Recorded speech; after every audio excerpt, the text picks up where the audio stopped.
for a member who can't be with us today, but also that you can refer back to it. So as we go through the accreditation process, you'll have these training videos to be able to go back to and zoom ahead to the pieces that are relevant. And there's a lot of information to get through today, but you might find that as we start the process that you say, oh, I remember, yeah, I talked about that day back in Wednesday before we were doing it, and you can come back and review these slides. But as always, myself and Claire are here to help throughout the process, so feel free to, I'd say in this circumstances that we're in, maybe drop us an email and we can organise a call, because we're not currently in the offices, we're both in Fermanagh and Dublin, but we can support you through anything through this process. So welcome to our Accreditation Review Team training.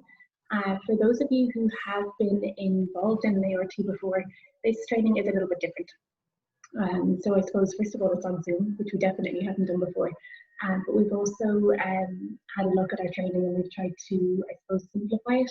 And we've been looking at really going back to first principles. So we have had an external review into our accreditation processes, and this has really been an exercise in quality improvement for us.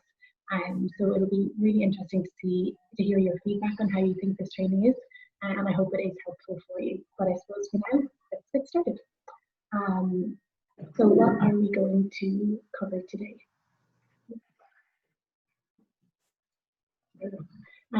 So what we're going to cover, we're going to go into, I suppose, who our ART members are and what the different roles and responsibilities of the members are. We're going to cover how you're going to complete your individual review. We're going to look at the Accreditation Review Team meeting, which is the 26th of August, and then what happens after the meeting. As I said, we are recording the presentation, so it'll be available to you to refer back to at any stage throughout the process. I suppose what we're not covering is we're not going to talk about the background to the procurement or the development of training programs. That information is available to you, so I don't know if you've seen you've been enrolled onto the Accreditation Hub since Monday, and that has documents there for you. So there's the terms of reference for the ART, and there's a document called the Overview of the IAOP Procurement and Accreditation Process, and that details the background to procurement and development of training programs. And there's also the guidance for the chair. So those documents are available to you on the Accreditation Hub, and as we progress through the process through the different stages, all the relevant information that you need for that stage will be made available to you there. So that's kind of a hub for all the information. And at the end of the presentation, I can go into and show you what that looks like. I don't know if you've seen it yet, but I can show you what that looks like and where you can expect to see the information.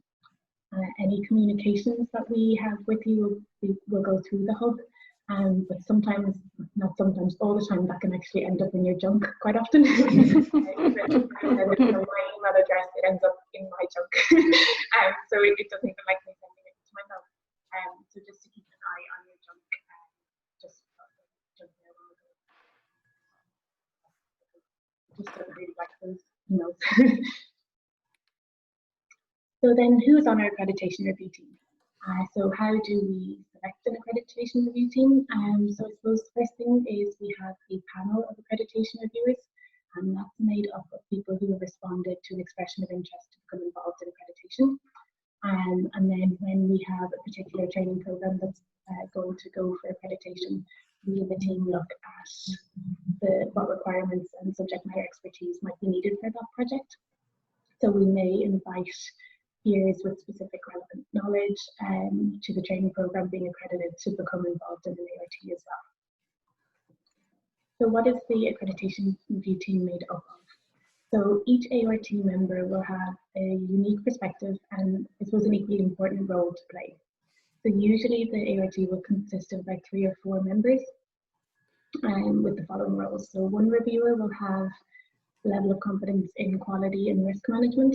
So they will be the lead then when determining if the training provider has appropriate governance in place, and that can be both clinical and non-clinical. Another reviewer might be a pharmacist with practical experience related to the subject area, so usually a pharmacist in practice, and they can determine if the training program will be relevant to the practice of pharmacy in Ireland. Another reviewer then would have expertise in relation to the subject matter content.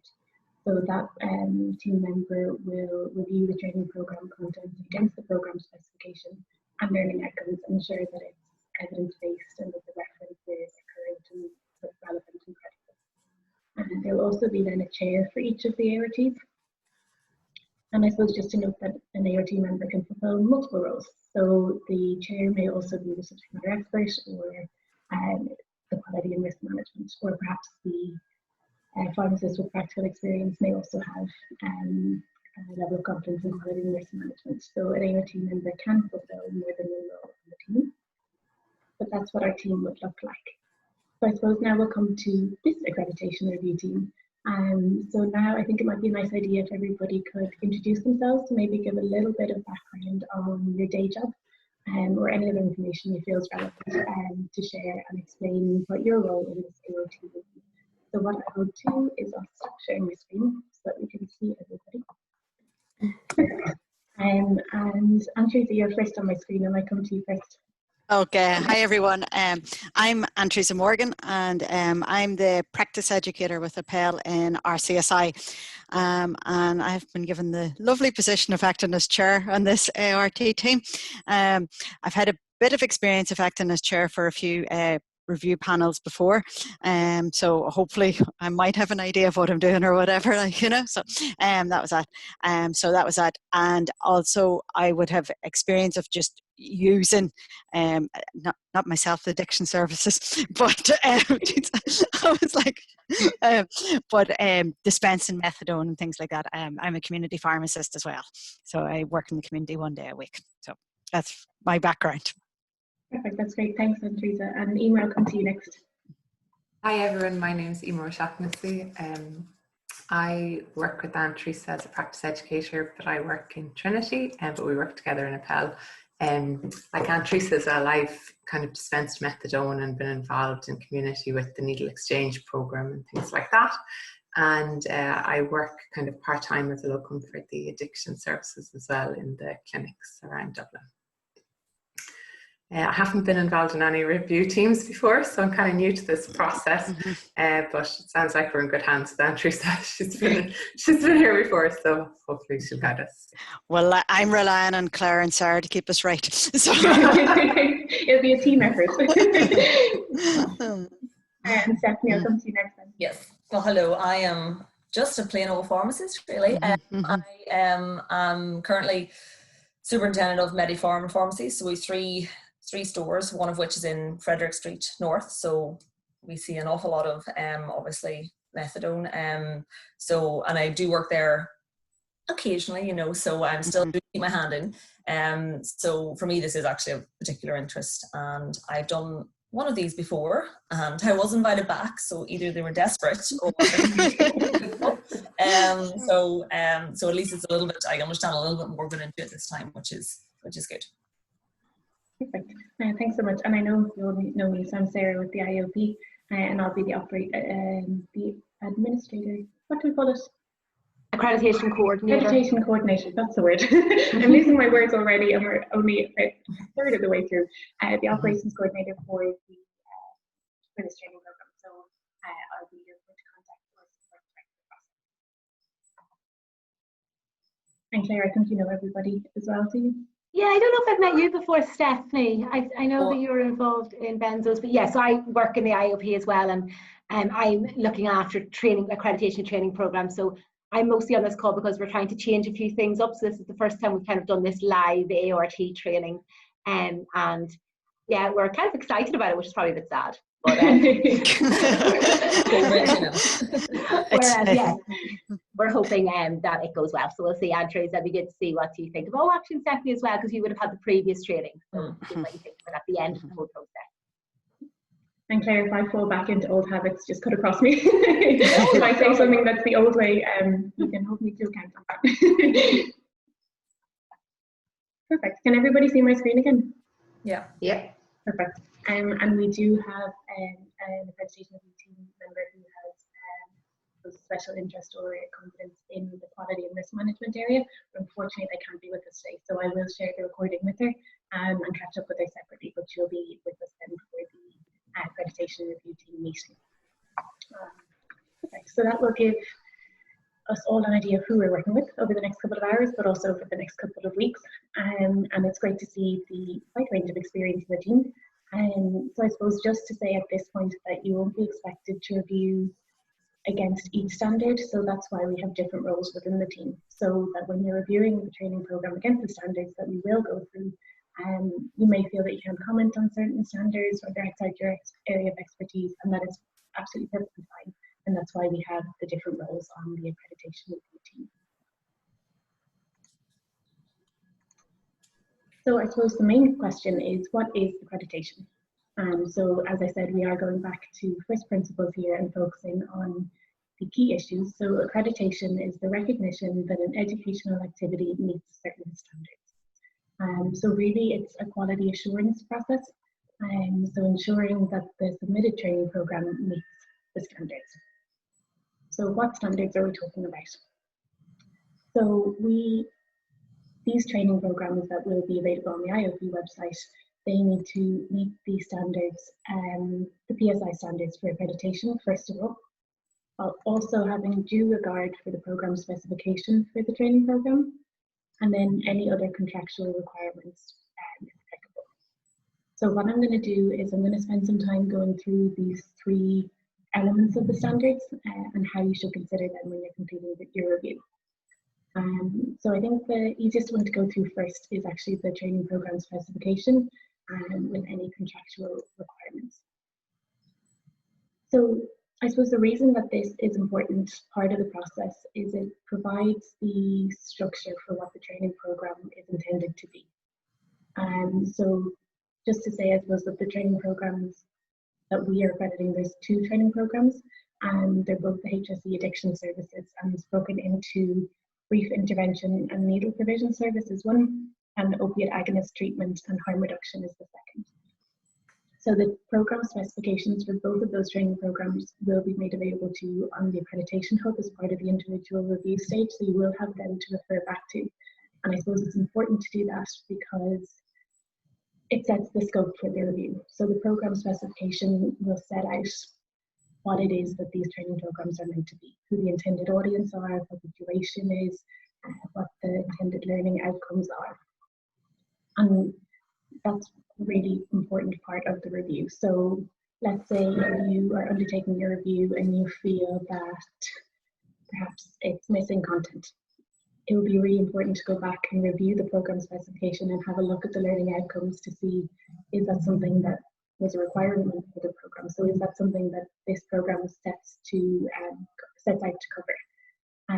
Other things that would be important to consider would be the likes of the format or the delivery method, or maybe the duration of the content. So the program specification will set out exactly what is expected. So let's say, for example, 4 modules, maybe 30 minutes each, and it'll be delivered in an online format. So maybe if you were looking at the programs and maybe you think, oh, it'd be better if there was a live component, or I think it would be better if it was delivered on Zoom, or whatever it might be, that it's really important to look back at the program specification and see what it is that is intended, because that would be outside the scope of the training program if it was set out as an online format. So it's just really important as you review it to go back and see what is actually asked for, what is expected, or what is set out in the program specification, and that will help set the scope of the review. So what may be in or what may be out of scope for the review. But those training program specifications will be available to you in the accreditation hub, and hopefully will be helpful as you complete your individual review. The next thing then is the PSI Accreditation Standards. And these are designed to assure that the quality of CPD programs which are undergoing accreditation. So in order for a training program to be accredited or be recommended for accreditation, you as the ART will need to be satisfied that these standards are met with due regard to the program specification we just talked about. So there are 5 standards in total.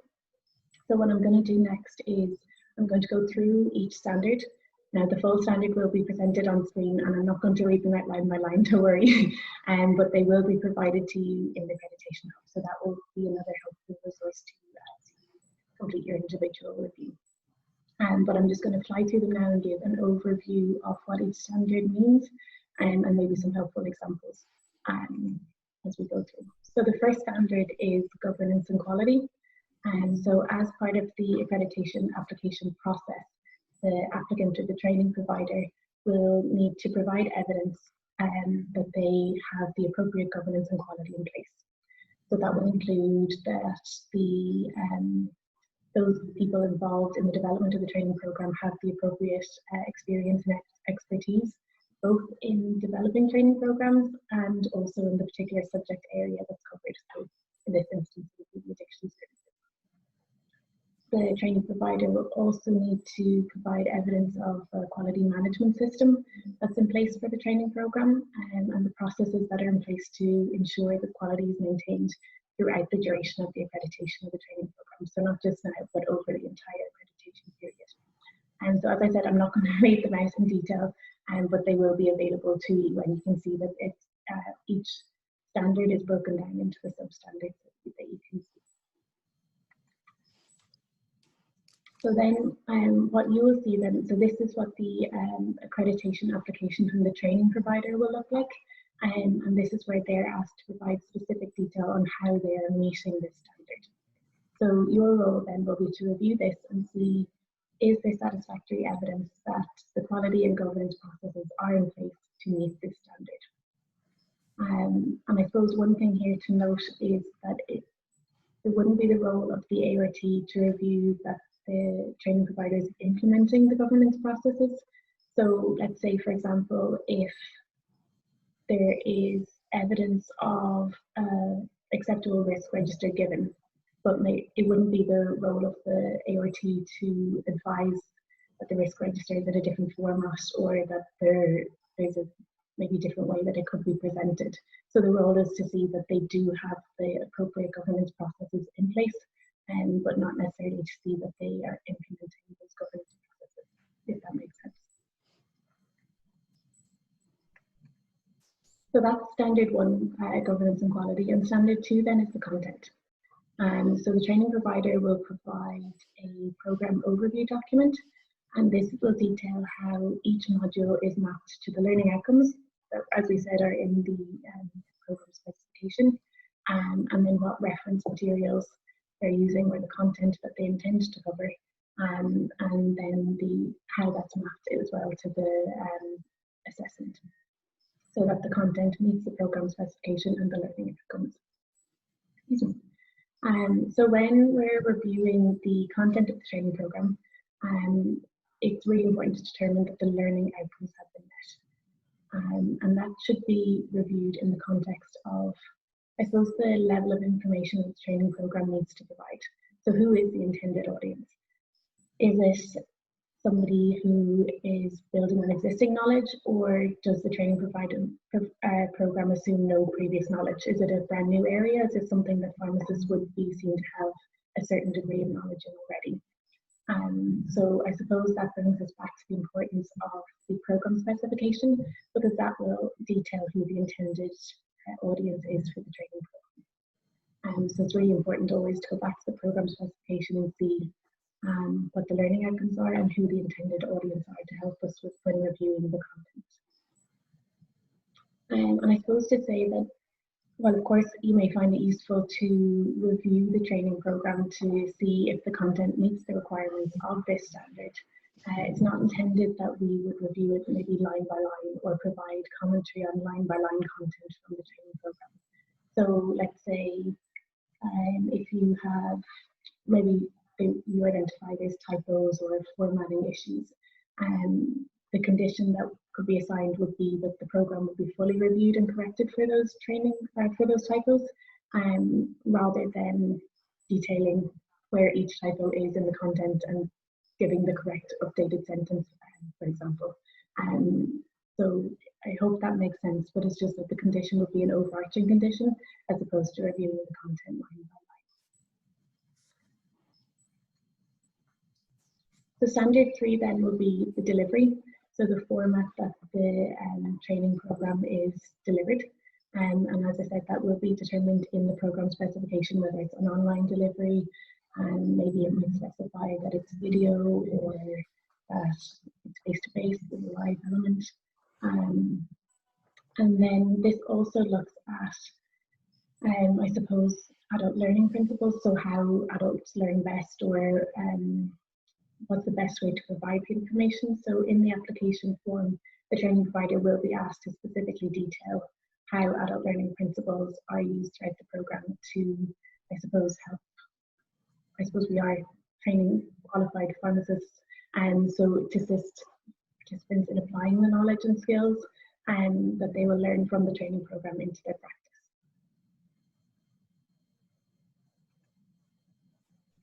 Standard 4 then is the assessment.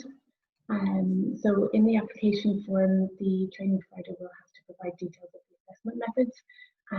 And I suppose with our CPD model, it is a reflective model, so to include opportunities for pharmacists to reflect on their learning within the training programme. Now the mode of assessment, or the type of assessment that's used in the training programme, will again be determined in the programme specification, which I keep going back to. So this would be maybe whether it's summative or formative, whether it's an MCQ format, or perhaps there might be an OSCE format if the training programme will require acquisition of new skills, for example. So that will be determined in the programme specification. And then what you can also use when you're looking at this standard is the programme overview document to satisfy yourself that each learning outcome has been assessed, so that the learning outcome maps to the content, which maps to the assessment.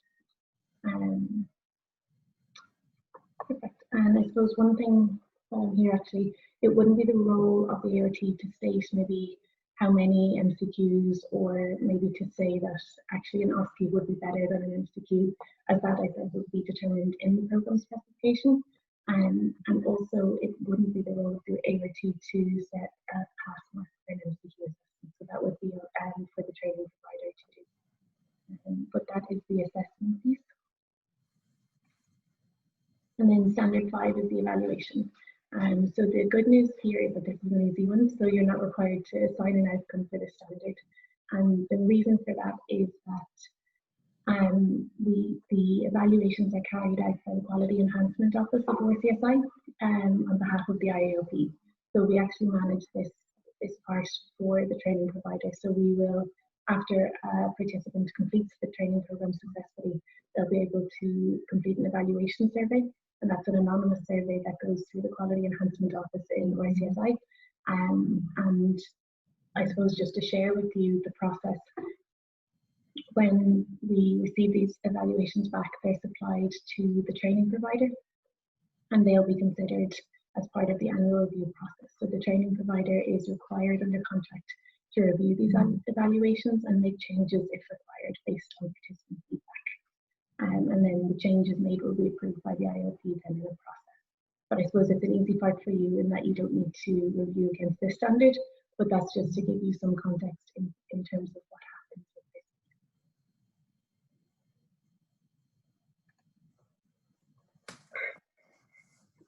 Okay, so there, I've kind of gone through the standards there, and the next piece I'm going to cover is how to complete the individual review. I suppose just to pause if anyone has any questions or comments in terms of the standards that we're reviewing against. I'll just stop sharing my screen in case I can't see any queries in the comments. So was that clear to everybody, or does anyone have any questions, concerns, comments, thoughts? No, I think that was quite clear. I know it's a lot of information, but you will have all these documents when you go to the review, and I think it'll make more sense when you actually get to the work itself. But this will just provide the context in your mind and know what we're undertaking here. So I'm going back to share my screen, hopefully. So yeah, all this will feed then into how you as an ART member will complete your individual review. So this review will be a review of the submitted application form from the training provider against each of the standards, giving due consideration to the programme specification and any contractual requirements that we've just gone So how you'll complete your review. So you'll be provided with an individual review template, which looks like this. And I suppose I hope it will be quite self-explanatory on how to complete it. And once you've reviewed the application against the standards, you can assign one of 3 outcomes then to each standard. So the review template is broken down into the PSI standards, and following a review, you may determine one of 3 things: that the standard has been met, that the standard has not been met, and if this is the case, then you must provide a condition, and I'm going to explain what conditions are in a moment. And then the third option, which I referred to earlier, is that you don't have maybe sufficient expertise, or it's not in your area of expertise to determine whether or not the standard has been met. That is an option there that's for you as well. So I suppose just to focus that each AOR team member has a unique perspective and brings different experiences to the AOR, so to feel free to use that if it's an area that's not in your expertise for any particular standard. So assigning conditions. So this would be where you feel that a particular standard hasn't been met, and then you can apply a condition to the accreditation. So this condition would be something that the training provider would have to implement in order for the training program to be accredited. So really what it means is that there's something essential that the AORT feels is outstanding that prevents the standard from being met. So the applicant, the training provider then will have to implement the required condition in a time frame set by the AORT, and then provide the updated application form and content within that time frame, which will be reviewed by the AORT before it is accredited. I suppose it's worth spending a little bit of time here because the conditions are really important. So because it's a statutory process, the accreditation of training programs, and I suppose because there are contractual obligations there as well with the training provider, it is really important that the conditions do refer back to a standard, so what we're reviewing against, and really that it's a statement of fact as opposed to maybe personal opinion. So basically what I'm trying to say actually is that we need to distinguish as a team between what might be nice to have versus what is essential to meet the accreditation standards. And only things that are essential to meet the standards can be assigned as a condition. And I suppose going back to what I keep referring to, the programme specification, it is really important to remember that we can't request conditions that breach the scope of the contract or the programme specification. So let's say maybe we think there should be an additional module on something else, or that there's a lot of content that would need to be added that would actually change the length of the program that has been contracted for. Or perhaps maybe the additional module that we would like to see wouldn't be reflective of the learning outcomes that have already been determined. So it's just always important, I suppose, when assigning conditions that we do think, is it necessary to meet the standard, and also does it fit within the scope of what this training program is designed to be as per the programme specification.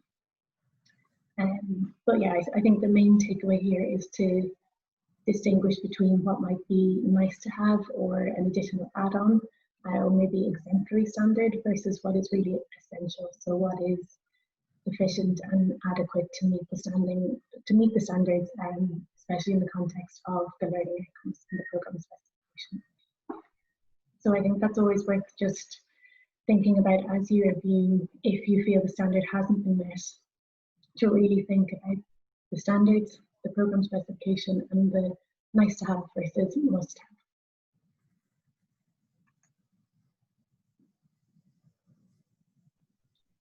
So then when you, excuse me, my voice is happening.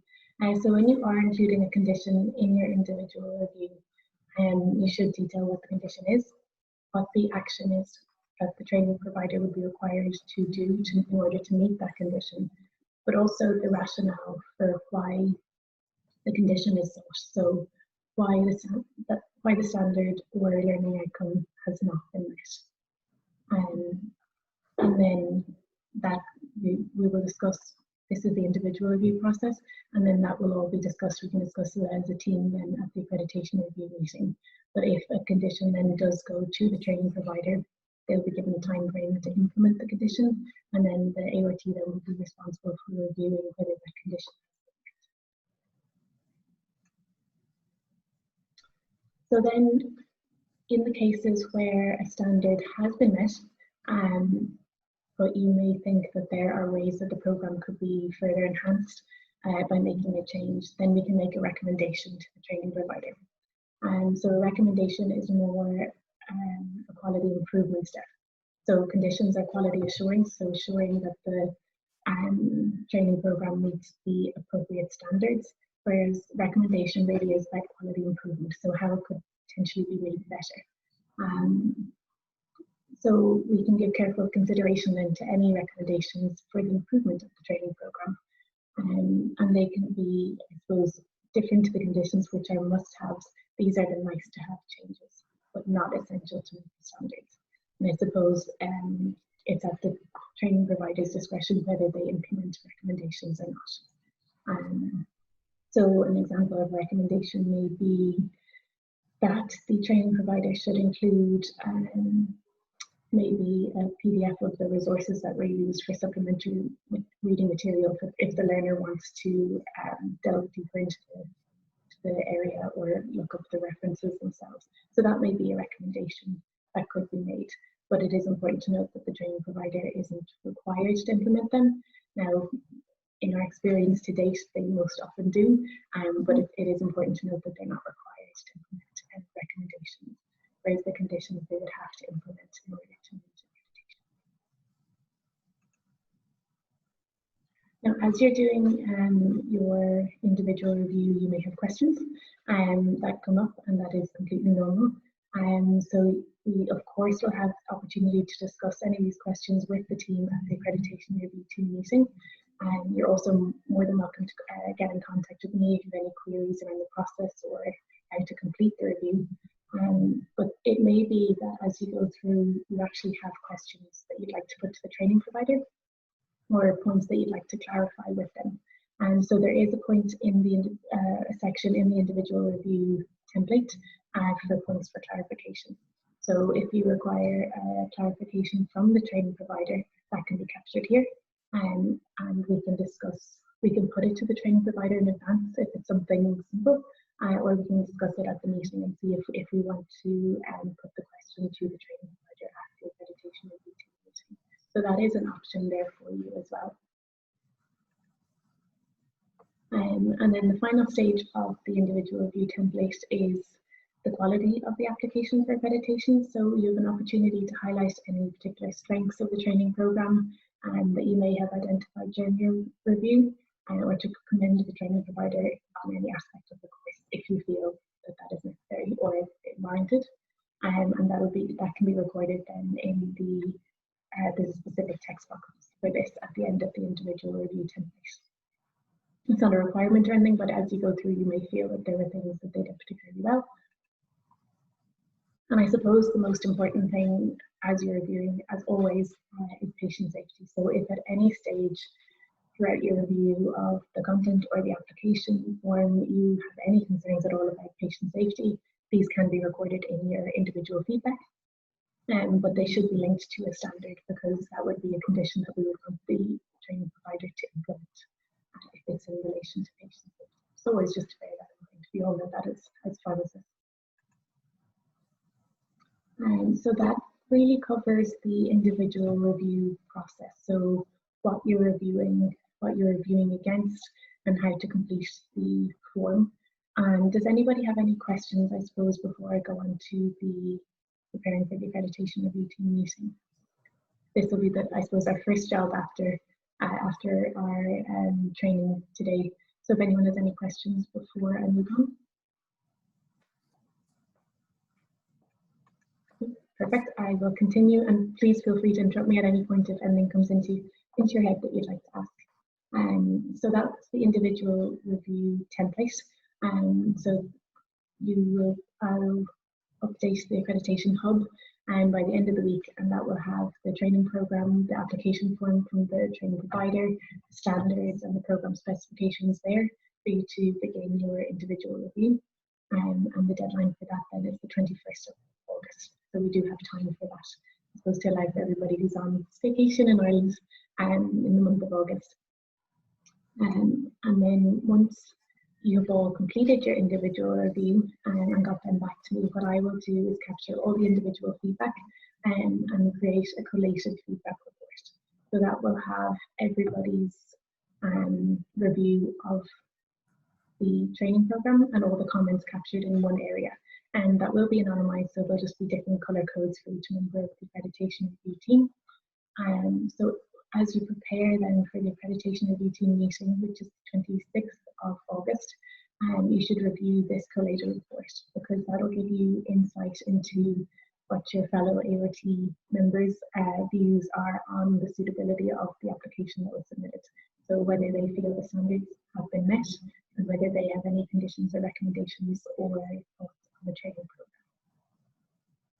And then I suppose just to highlight that depending on your particular role within the ART, your opinion may be sought in relation to conditions or recommendations that may be made by other team members that are specific to your area of expertise. So for example, if a team member has listed a condition in relation to maybe the appropriateness of references used, we will defer to the team member with subject matter expertise. So we'll come to you for your opinion on that. And of course, we can have a discussion as a team on the appropriateness of any conditions or thoughts. Now, our accreditation review team meeting will also be on Zoom. I don't think we'll be meeting in person by the 26th of August either, unfortunately. So I will present the collated feedback report, much as I am sharing my screen at the moment. But if you do prefer your own print copies or anything, you can have that with you, or you can have it open on your own screen as well. And of course, we won't have any hard copy course materials or anything like that available to you, but you can use your own screens, or I can share anything on my screen as well. So the focus then of the accreditation review team meeting is that you, as an ART, make a determination, final determination on whether the training program under review is suitable for accreditation. So that is the aim of the meeting. And to get to this outcome, we will use the collated feedback report. So that will have all your individual peer review feedback in it and combined, so that we can go through what you all think individually. And I suppose just to say that it is absolutely fine, and each ART member has the right to change your view on any standards during the meeting. So you may, in your individual review, have thought yes, yes, no, yes for the conditions for each of the standards. But as you see everybody else's perspectives or thoughts on the standards, and as we have a discussion, perhaps we even have points of clarification for the training provider, or we get more information, and it is absolutely fine to and normal to change, that you can change your mind based on the discussion. So that is the purpose of the meeting, that we can all discuss together and tease out our thoughts. So it's absolutely fine to change your mind from standard met to standard not met, or the other way around.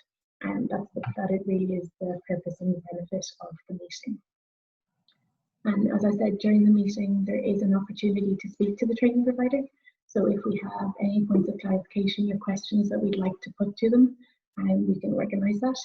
And it may be that information that's provided may alter your views on aspects of the application. So then once all of the information has been reviewed, you're required then as a group to come to a consensus as to whether the submitted application is suitable for accreditation. And I'll go through the available options that will be available to you on the next slide. But I suppose if a team, accreditation review team, maybe we're struggling to come to consensus, it may be necessary to include an additional peer reviewer, which may or may not include the executive director, to achieve a majority opinion. Now, this is not something that we've come across before, but just to say that is an option if we are struggling to come to a consensus. And then Throughout the meeting, I'll make notes on any conditions or requirements or recommendations made by the ART, and I'll create a draft accreditation review report, which I will then share with the accreditation authority. And we'll have an opportunity then to review the report and make sure that it is reflective of the discussions that were had. So then, as I said, there are 3 possible outcomes or determinations following the Accreditation Review Team meeting. So the first is that the programme is accredited. The second is that it's accredited subject to meeting certain conditions, and that will be outlined in the Accreditation Review report. So this is where you feel a standard or standards haven't been met, and that there are conditions that the training provider would need to implement in order for the programme to be accredited. And there is the option then that the programme is simply not accredited. So there, even with conditions that the training provider could implement, that even with those, it wouldn't be sufficient or to meet the standards for accreditation. So there are the 3 possible outcomes for following the accreditation review meeting. So that kind of covers off the second step in the process. So after individual review, then the accreditation review team meeting. Are there any questions or queries or thoughts on that? Perfect. So then after the meeting, what happens next? So as I said, I will be making notes and detailing the conversations that are had in the accreditation review team meeting, and we'll create a draft report that I will send to you all, and that will include the review process, the accreditation review process, the overall determination of the accreditation review team, any specifics around conditions, if applicable, any recommendations from the accreditation review team to improve the programme, if there are any particular strengths that you may have highlighted for the training programme, and also a recommendation for the duration of the accreditation for the training programme. So this is a maximum of 3 years in line with the legislation, and this will always be with the requirement that the training provider is to complete an annual review of the training programme. So that's what will be included in the report. I will create a draft report and we'll send it to you all for review and approval before it goes to the training provider. And then the training provider will have, or applicant will have a chance then to respond to the report. And that may be in relation to conditions or any factual errors or anything.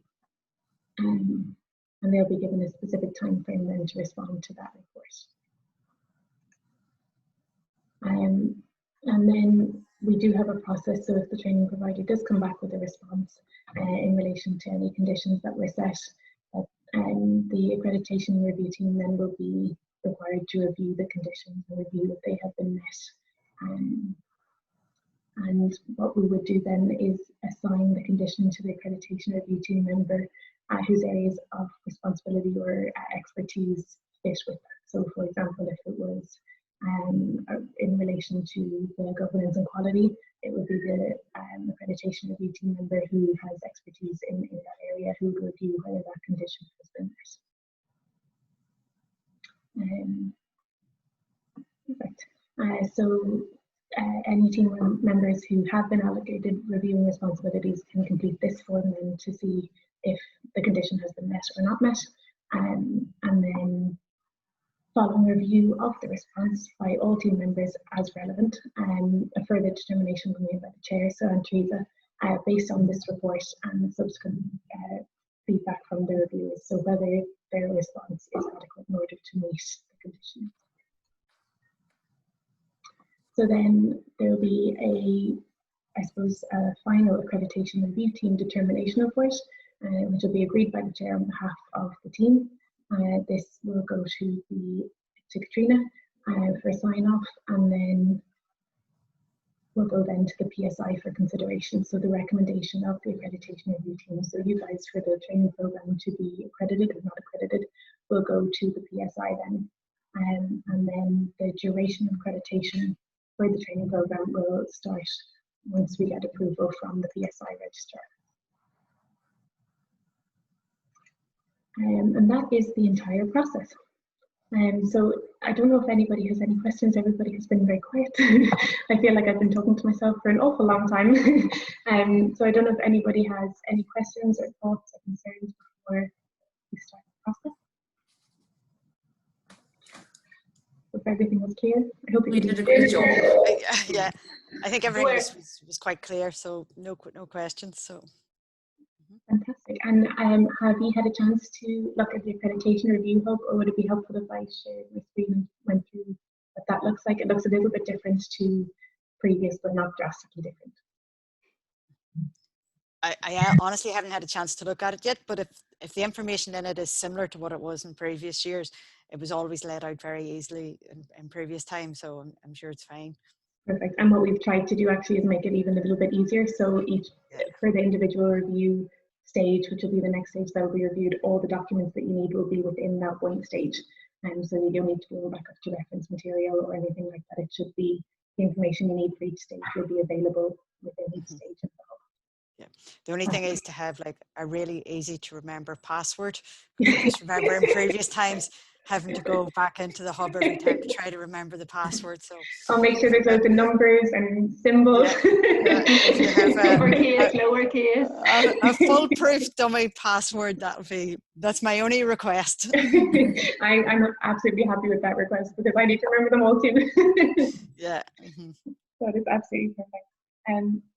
That's perfect. I feel like I absolutely flew through the information. I hope I didn't speak too fast and that it was all clear. No, it was perfect. Oh, I didn't think so at all. Yeah, is there anything to add from your perspective that may have been missed? No, I think everything was covered. I suppose we're so used to having the 3 training videos, it seems strange that you have it covered off, but I suppose those videos were quite short, so you spent longer on it.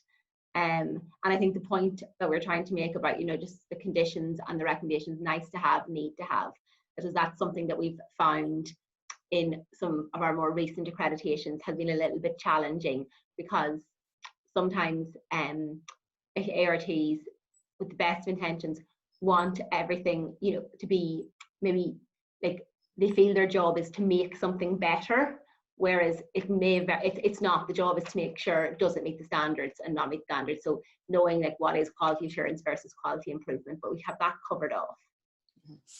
I suppose from your point of view, Claire or Sarah, would you recommend that we read, probably the one is the specifications that the provider has to adhere to? So if we're probably clear in our head of that first, that sort of sets the line of the bar of where we have to go, isn't it? Because they can only adhere to what you've asked them to do. Well, that's exactly it. And especially, I suppose this is slightly different because it's the HSE, so we don't necessarily have a contract with them. But yes, like, we've asked them to create something, so then it would be unreasonable if then at the accreditation stage say, well, actually, we also want X, Y, and Z. And actually, one thing that maybe we didn't mention, or maybe you've mentioned before, Sarah, is that the addiction services training program was available before, but the HSE have asked to sort of change the program specification. So it used to be that it was some online and some face-to-face, but they found that the uptake wasn't great. So that's why we now have these 2 online programs.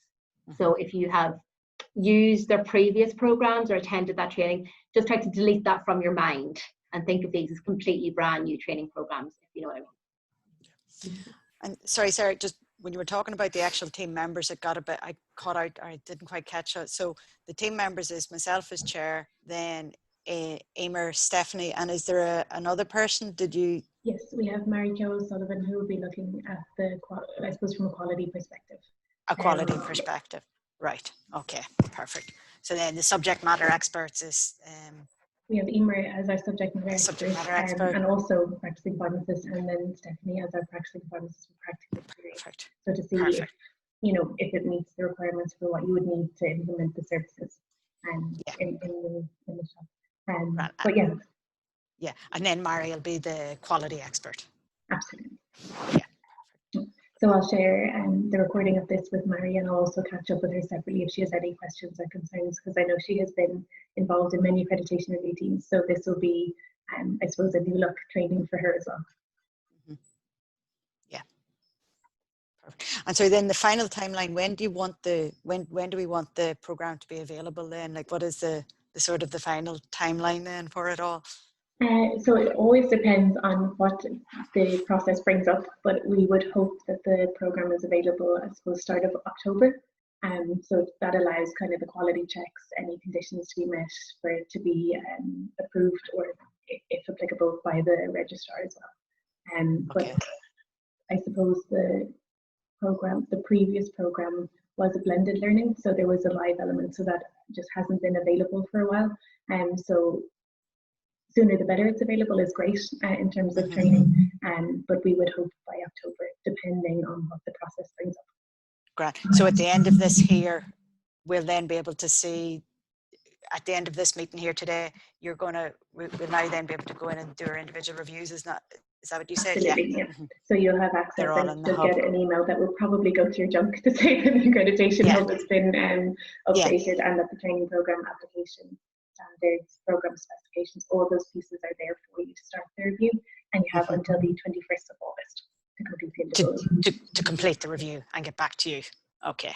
And then we'll have so I think that's a Friday, and on the Monday you'll have the collated feedback that you can review in advance of the meeting then on the 26th. Okay. God, it sounds yonks away, but It does. August is actually, it's August is only a few days away. Which is insane. I was planning something, and I was like, because that'll be in 5 weeks. And I was like, no, that's not right, because that's September, so we can't be September in 5 weeks. And I was like, oh my gosh, it's, you know, even though like we all felt like we did nothing in April, it's like time still disappears. Yeah. Sorry, can you run through those? September. Sorry, Sarah, will you run through those deadlines again? So we have the next meeting is on the 26th. But when do we need to have the review completed by? Review completed by the 21st. Oh, fine. And so that will give me just time to collect the feedback and give you all time to review what the other accreditation team has. And will we be kind of sending something off to you, or will we be completing it on the hub? Very good question. So the template you'll send back to me. So you'll get the template will be available on the hub. I suppose you can download it and edit it, and then you can just send that back to me. Because then what I'll do, the collated feedback will be completely anonymized, so they'll all just be color coded, but then you'll be able to review the collated feedback report for everyone's thoughts. Brilliant, thanks. And sorry, Sarah, I know you said we didn't have to upload the confidentiality agreements to the hub, so we don't have anything to upload to the hub now. So that's where you will get all the information, but you won't need to upload anything. We don't need to upload anything. Perfect. So hopefully that'll make things easier, especially when people from home and maybe don't have access to printers and scanners and all that. So hopefully it'll make it easier for everybody. But that'll be where you get all your information there, and the junk mail, unfortunately. Any other questions or anything? Fantastic. Well, we all just gained an hour in the day. So I think I'm going to walk to Super Value and get a coffee now. We can all have a little treat. And as I said, I'll be in touch by the end of the day with the updated accreditation book. And please just get in contact if anything becomes less clear than it is now. Or if you think of anything that comes to you, just get in touch, because we're here. Perfect. That's great. Thanks so much. Brilliant. Well, thank you so much. It was lovely to see you. It was lovely to see you. Yeah. All right. Thanks a million. Thanks a million. Enjoy your day. Bye. Bye. Bye.